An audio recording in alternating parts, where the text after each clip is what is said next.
Students, कैसे हैं आप सब।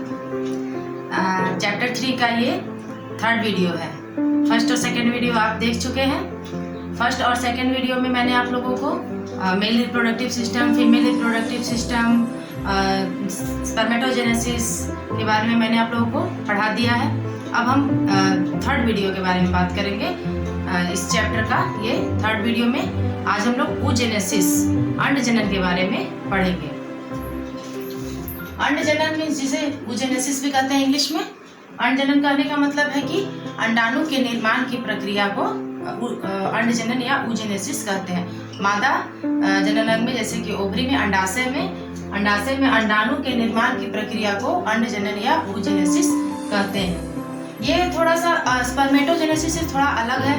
जैसे कि नर में हम लोग देखे थे शुक्राणुजनन की प्रक्रिया, तो उसमें शुक्राणुजनन की जो प्रक्रिया थी वो किशोरावस्था में स्टार्ट हुई थी। जैसे कि मैंने पहले वीडियो में बताया था कि शुक्राणुजनन जो होता है वो जब मेल जब किशोरावस्था में प्रवेश करते हैं 13 से 14 वर्ष की उम्र में, तब वहाँ पे शुक्राणु का निर्माण शुरू होता है, शुक्राणुजनन की प्रक्रिया शुरू होती है।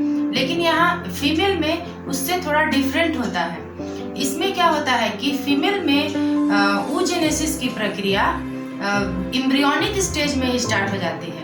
मीन्स जब फीमेल चाइल्ड जब एम्ब्रियो के रूप में होता है तो उसी समय वहाँ पे oogenesis की प्रक्रिया शुरू हो जाती है। जैसे कि मातृयुग्मक कोशिका का निर्माण एम्ब्रियोनिक स्टेज में भ्रूणीय अवस्था में ही शुरू हो जाती है, जिसे कि ओगोनिया भी कहते हैं। मातृयुग्मक कोशिका को ओगोनिया कहते हैं, कि जो कि भ्रूणीय अवस्था में, इस चीज को याद रखना है कि जब फीमेल चाइल्ड जब भ्रूण अवस्था में होता है उसी समय oogenesis की प्रक्रिया शुरू हो जाती है और ओगोनिया का निर्माण उसी समय, वो मिलियंस की संख्या में होती है, बहुत ज्यादा संख्या में, मिलियंस की संख्या में ओगोनिया का निर्माण वहाँ पे एम्ब्रियोनिक स्टेज में हो जाता है।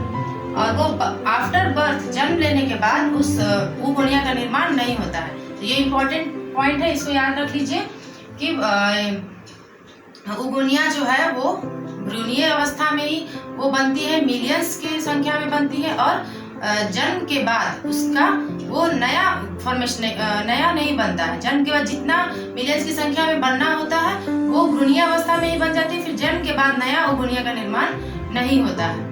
अब आगे फिर ओगोनिया में विभाजन होता है, डिवीजन शुरू होता है। तो ओगोनिया मातृयुग्मक कोशिका, ये ओगोनिया जो है वो उसमें अर्धसूत्री विभाजन होता है। अर्धसूत्री विभाजन होने स्टार्ट होता है उसमें, और अर्धसूत्री विभाजन के परिणाम स्वरूप प्राइमरी oocyte का फॉर्मेशन होता है। तो अर्धसूत्री विभाजन जो है यहाँ पे पूरी तरह से कंप्लीट नहीं होता है। अर्धसूत्री विभाजन जो है वो प्रोफेज फर्स्ट अवस्था में ही रुक जाती है, सिर्फ प्रोफेज फर्स्ट अवस्था तक पहुँचती है वो विभाजन की प्रक्रिया, और वहीं पे वो रुक जाती है। इस तरह से प्रोफेज फर्स्ट में स्टार्ट हुआ, फिर उसके बाद ये इसे हम प्राइमरी oocyte कहेंगे। अर्धसूत्री विभाजन फर्स्ट में, प्रोफेज फर्स्ट में डिवीजन के बाद जो संरचना बनती है उसे कहते हैं प्राइमरी oocyte या प्राथमिक अंडक, इसे हिंदी में प्राथमिक अंडक भी कहते हैं। ये इसके अंदर क्रोमोसोम की संख्या 2n है, अभी ये डिप्लॉयड अवस्था में है इस तरह से। फिर इसके बाद इसमें इसके चारों तरफ एक कोशिकाओं का एक लेयर बन जाता है, जैसा कि मैंने फिगर में दिखाया है। कोशिकाओं का एक लेयर बन जाता है, तो इस सेल को कहते हैं प्राइमरी फॉलिकल। कोशिकाओं का एक लेयर बनता है जिसके कारण उस सेल का नाम हो जाता है प्राइमरी फॉलिकल। प्राइमरी फॉलिकल में फिर से एक लेयर बाहर से बनता है कोशिकाओं का, वो दोबारा एक दूसरा लेयर बन जाता है, जिससे कि ये जैसा फिगर में दिख रहा है कि ये सेकेंड लेयर और बन गया, तो इसे कहेंगे सेकेंडरी फॉलिकल। सेकेंडरी फॉलिकल में फिर से बाहर में एक और लेयर बनता है जिसे कहते हैं टर्शियरी फॉलिकल।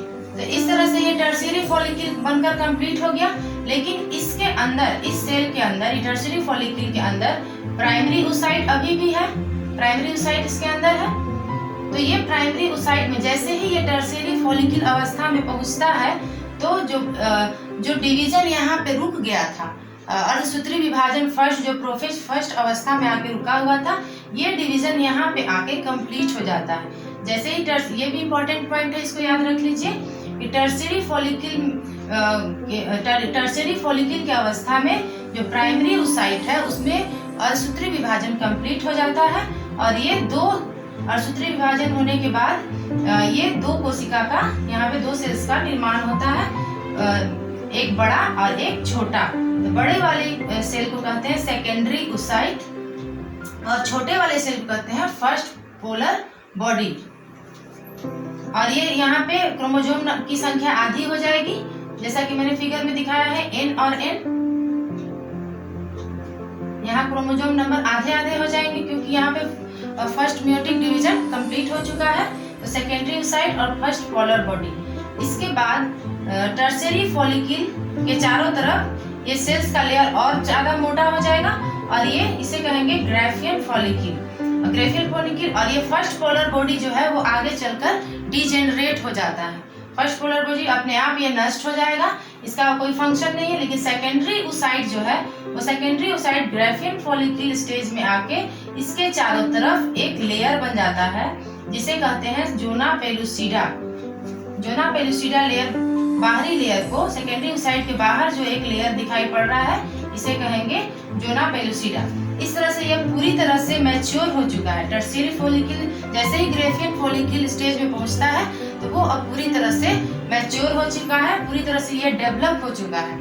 अब जैसे ही ये पूरी तरह से मैच्योर होता है, डेवलप होता है, ये रैप्चर करता है, ये यहाँ से टूटता है और टूट के इसके अंदर जो सेकेंडरी oocyte है वो टूटकर बाहर आ जाता है। तो सेकेंडरी oocyte जो टूटकर बाहर आता है तो इसे ही हम इस प्रक्रिया को हम कहते हैं अंडोत्सर्ग या ओवुलेशन। मीन्स ओवा, इस कंडीशन में ये ओवा बाहर आ जाता है तो इस कंडीशन को कहते हैं अंडोत्सर्ग या ओवुलेशन।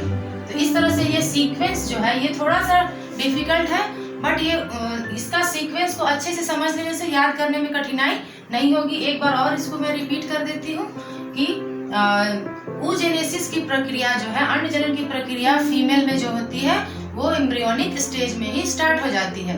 जब फीमेल बेबी जब एम्ब्रियोनिक स्टेज, फिटस अवस्था में जब होता है, जन्म के पहले, उसी समय oogenesis की प्रक्रिया शुरू हो जाती है और उसमें ओगोनिया का निर्माण, मातृ युग्म कोशिका का निर्माण हो जाता है और मिलियंस की संख्या में होता है। जन्म के बाद नई ओगोनिया का निर्माण नहीं होता है। अब उस ओगोनिया में डिवीजन होगा। अर्धसूत्री फर्स्ट होता है, अर्धसूत्री जो डिवीजन होता है वो प्रोफेज फर्स्ट अवस्था में यहाँ पे आके रुक जाता है और प्राइमरी oocyte का फॉर्मेशन होता है। मीन्स जो मेयोटिक डिवीजन है वो कंप्लीट नहीं होता है, वो प्रोफेज फर्स्ट अवस्था में आके रुक जाता है और प्राइमरी oocyte का फॉर्मेशन होता है। प्राइमरी oocyte के चारों तरफ एक सेल्स का लेयर बन जाता है जो बनाता है प्राइमरी फॉलिकल। फिर उसके बाहर एक और लेयर बनता है जो कि सेकेंडरी फॉलिकल का निर्माण करता है। सेकेंडरी फॉलिकल के चारों तरफ एक और लेयर का निर्माण होता है जो कि टर्शियरी फॉलिकल का निर्माण करता है। अब यहाँ टर्शियरी फॉलिकल की अवस्था में अर्धसूत्री विभाजन कंप्लीट होता है और ये दो सेल का निर्माण करता है जो कि हैप्लॉइड होता है, जैसा कि यहाँ पे दिखाई पड़ रहा है। तो बड़े वाले सेल को सेकेंडरी oocyte करते हैं और छोटे वाले सेल को फर्स्ट पोलर बॉडी डिजेनरेट कर जाता है आगे चल के और सेकेंडरी oocyte के चारों तरफ एक लेयर बन जाता है जिसे जोना पेलुसिडा कहते हैं और ये पूरी तरह से मैच्योर हो जाता है टर्शियरी फॉलिकल, तो उसे ग्राफियन फॉलिकल कहते हैं। अब ये मैच्योर होने के बाद रैप्चर करता है, यहाँ से टूटता है और इसके अंदर से ओवा, अंडाणु बाहर आ जाता है, जो कि जैसा कि फीमेल रिप्रोडक्टिव ऑर्गन का जो स्ट्रक्चर था फिम्बरी, उसमें बनाया था मैंने फेलोपियन ट्यूब्स का। तो ये ओवा जब बाहर आता है तो फिम्बरी के द्वारा वो कैच कर लिया जाता है, पकड़ लिया जाता है और इस तरह से ये फिर फेलोपियन ट्यूब्स के अंदर जाता है। तो इस प्रक्रिया को कहते हैं अंडोत्सर्ग या ओवुलेशन। ग्राफियन फॉलिकल से जैसे ही सेकेंडरी oocyte बाहर आता है तो उस प्रक्रिया को कहते हैं अंडोत्सर्ग या ओवुलेशन। इस तरह अंडोत्सर्ग या ओवुलेशन की परिभाषा ये है कि मैच्योर सेकेंडरी oocyte का ग्राफियन फॉलिकल से बाहर आने की प्रक्रिया को ही अंडोत्सर्ग या ओवुलेशन कहते हैं। तो जैसा कि मैंने पहले फीमेल रिप्रोडक्टिव ऑर्गन में बताया था, उसकी संरचना बताई थी कि जैसे ही वो सेकेंडरी oocyte बाहर आता है तो इस तरह से उसकी संरचना थी कि यहाँ पे फेलोपियन ट्यूब का स्ट्रक्चर है, यहाँ पर फिम्बरी है और ये है ओवरी। ओवरी के अंदर ये है सेकेंडरी oocyte, ये बाहर आया ओवरी के अंदर और ये फिम्बरी के द्वारा ये पकड़ लिया जाता है और फिम्बरी से लेकर ये अंदर फेलोपियन ट्यूब में अंदर यहाँ आके सेकेंडरी oocyte यहाँ पहुंच जाता है। ये है एम्पुला और आइस्थमस। ये आइस्थमस है। फैलोपियन ट्यूब्स को 4 भाग में डिवाइड किए थे। तो ये जो ओवा है, यहाँ आके एम्पुलरी आइस्थमस जंक्शन में फर्टिलाइजेशन की क्रिया होती है। तो इस तरह से ये यहाँ पे एम्पुलरी आइस्थमस जंक्शन पे आके रुक जाता है और स्पर्म जो है वो इंटर करता है। स्पर्म वेजाइना के थ्रू इंटर करता है और यहाँ पे स्पर्म ट्रेवल करके फिर यहाँ एम्पुलरी आइस्थमस जंक्शन पे पहुँचता है स्पर्म, और यहीं पे फर्टिलाइजेशन की प्रक्रिया होती है। तो स्पर्म का स्ट्रक्चर में भी मैंने बताया था कि स्पर्म के स्ट्रक्चर में ऊपर में एक्रोजोम पाया जाता है। एक्रोजोम का कार्य क्या था कि वो एक तरह का केमिकल सिक्रीट करता है जो कि इस ओवम के बाहरी लेयर जो जोना पेलुसिडा लेयर को तोड़ने का काम करता है। तो स्पर्म यहाँ पे आता है, इस फिगर में स्पष्ट हो रहा है कि स्पर्म जैसे ही यहाँ पे इंटर करता है और जोना पेलुसिडा लेयर को ये तोड़कर स्पर्म यहाँ पे इंटर करता है, और यहाँ पे सेकेंडरी ओसाइट है। तो जैसे ही यहाँ पे स्पर्म इंटर करेगा तो यहाँ पे अब अर्धसूत्री विभाजन सेकेंड होगा। अभी तक सिर्फ अर्धसूत्री विभाजन फर्स्ट कंप्लीट हुआ था, अब यहाँ पे अर्धसूत्री विभाजन सेकेंड होगा।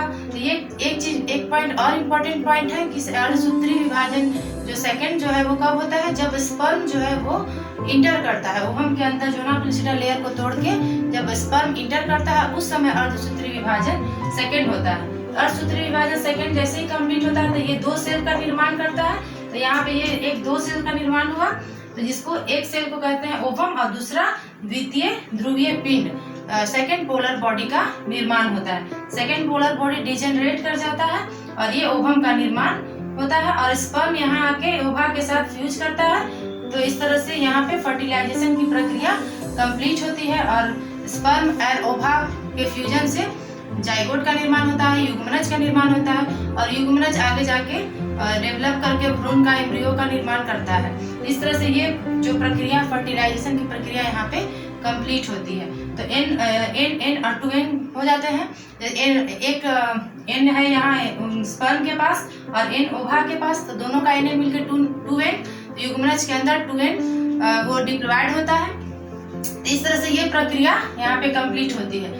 तो oogenesis जो है, oogenesis की प्रक्रिया जो है वो इस तरह से, इसको समझने के लिए हम इसको लिख के अच्छे से समझ सकते हैं। जैसे कि यहाँ मैंने लिखा है कि सबसे पहले oogenesis में क्या होगा, अंडजननी या ओगोनिया का निर्माण होगा। वो कब होगा, भ्रूणीय अवस्था में, एम्ब्रियोनिक कंडीशन में जब होगा ये अंडजननी या ओगोनिया का निर्माण होता है। यहाँ पे 2n है, डिप्लॉयड कंडीशन में है। अब इसमें अर्धसूत्री विभाजन फर्स्ट होगा जो कि प्रोफेज फर्स्ट अवस्था में आके रुक जाती है। ये अर्धसूत्री विभाजन फर्स्ट यहाँ कंप्लीट नहीं होता है, प्रोफेज फर्स्ट अवस्था में आके ये रुक जाती है और प्राथमिक अंडक या प्राइमरी oocyte का निर्माण होता है।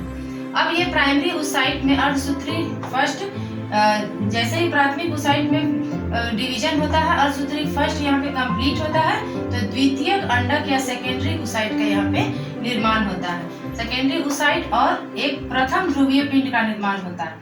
ये द्वितीय अंडक या सेकेंडरी oocyte में अर्धसूत्री सेकेंड होता है और 2 सेल का निर्माण होता है, एक अंडाणु या ओवम और दूसरा है द्वितीय ध्रुवीय पिंड। इस तरह से ये सीक्वेंस है, पहले याद रखने के लिए ये सीक्वेंस आसानी से याद हो जाएगा। इस सीक्वेंस के बाद आप वो फिगर से उसको समझ सकते हैं। पहले सीक्वेंस को समझ लीजिए कि एक के बाद एक कौन कौन सा सीक्वेंस है और उसके बाद उस फिगर पे आके उस प्रक्रिया को अच्छे से समझा जा सकता है। इस तरह से ये oogenesis का टॉपिक कंप्लीट होता है। oogenesis, स्पर्मेटोजेनेसिस, आगे का प्रोसेस इस वीडियो में अभी तक के लिए इतना ही। इसके आगे की जो प्रक्रिया है वो अगले वीडियो में जल्द ही लेकर आएंगे। इस तरह से ये टॉपिक कंप्लीट होता है। इसके आगे का प्रोसेस हम अगले वीडियो में देखेंगे। उम्मीद है आपको ये टॉपिक अच्छे से समझ में आया होगा। आप अच्छे से इस वीडियो को देख के टॉपिक को क्लियर कर लीजिए। तब तक के लिए थैंक यू।